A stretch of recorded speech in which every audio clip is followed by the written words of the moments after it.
bagaimana jadwal pembelajaran secara daring dilakukan di sekolah Ibu? Kalau jadwal daring biasanya kami itu dilakukannya setiap pagi ya. Iya.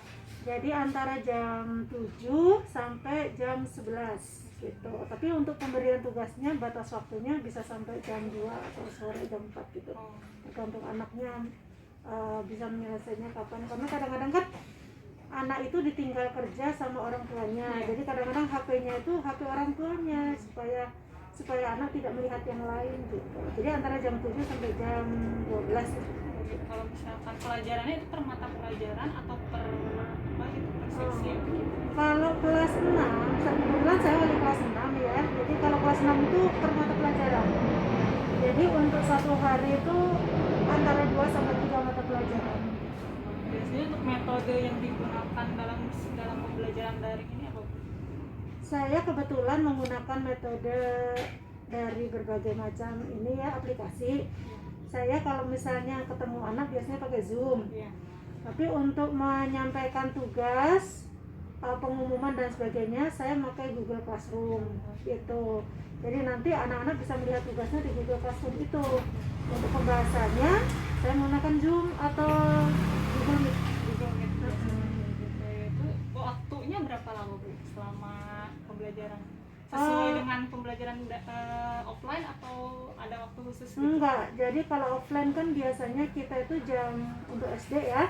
Untuk SD Kartika 19 itu jam 7 sampai jam 14 kalau offline. Iya. Tapi kalau sekarang online itu antara jam 7 sampai jam 12 aja.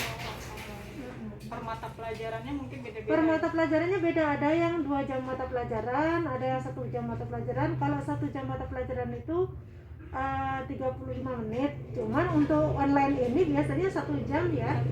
Kira-kira 1 jam udah selesai gitu satu mata pelajaran gitu. Biasanya respon dari siswa yang melakukan pembelajaran online itu gimana, Bu? Sejauh ini mungkin kita SD swasta, jadi mungkin kalau kelas 6 saya kira rata-rata kemampuan orang tuanya kan menengah ke atas. Jadi semuanya bisa mengikuti dengan baik karena semuanya mempunyai alat untuk pembelajaran ini, misalnya laptop, HP yang lumayan canggih, jadi mereka bisa mengikuti dengan baik gitu. Tapi siswanya juga responsif ya? Alhamdulillah untuk siswa saya alhamdulillah responsif. Hanya ada mungkin satu ini yang, tapi kalau tugasnya dia aktif, tapi kalau untuk mengikuti Zoom itu jarang gitu. Jadi mungkin dia pemalu atau gimana, mengikuti itu juga sekali-kali, begitu ditanya langsung hilang gitu. Iya, karena jaringan juga. Dari mungkin suara saya juga lap-lap sih sebenarnya. Kadang-kadang bagus, kadang-kadang enggak. Jadi makanya harus kadang teriak-teriak kayaknya jadi mana gitu. Hambatan yang terjadi apa, Bu? Biasanya yang paling sering dialami? Hambatannya mungkin ya jaringan ya. Kalau untuk anak-anak yang kayak memakai wifi, itu kadang-kadang wifi juga kan gitu ya. Kadang-kadang jaringannya bagus, kadang-kadangnya enggak gitu. Itu aja sih mungkin hambatannya. Gitu. Kuota enggak juga. Jadi jaringan aja. Kalau pesan-pesan untuk siswa terkait sekolah online apa pesan? Sebenarnya semua siswa tidak menginginkan online seperti ini. Mereka semuanya ingin tatap muka langsung gitu ya. Jadi mungkin terpaksa dengan situasi seperti ini, terpaksa ya menjalankan online. Kesannya mereka tidak kurang begitu menyukai online gitu. Mereka ingin tatap muka langsung gitu. Seperti itu, lebih baik tatap muka langsung gitu. Baik, Ibu, segitu aja. Siap. Terima kasih. Sama-sama.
Hari ini saya akan mewawancarai Ibu Eis, guru SD Kartika 191 di lingkungan kami. Beliau ini mengajar kelas 4 ya. Kita mulai saja interviewnya.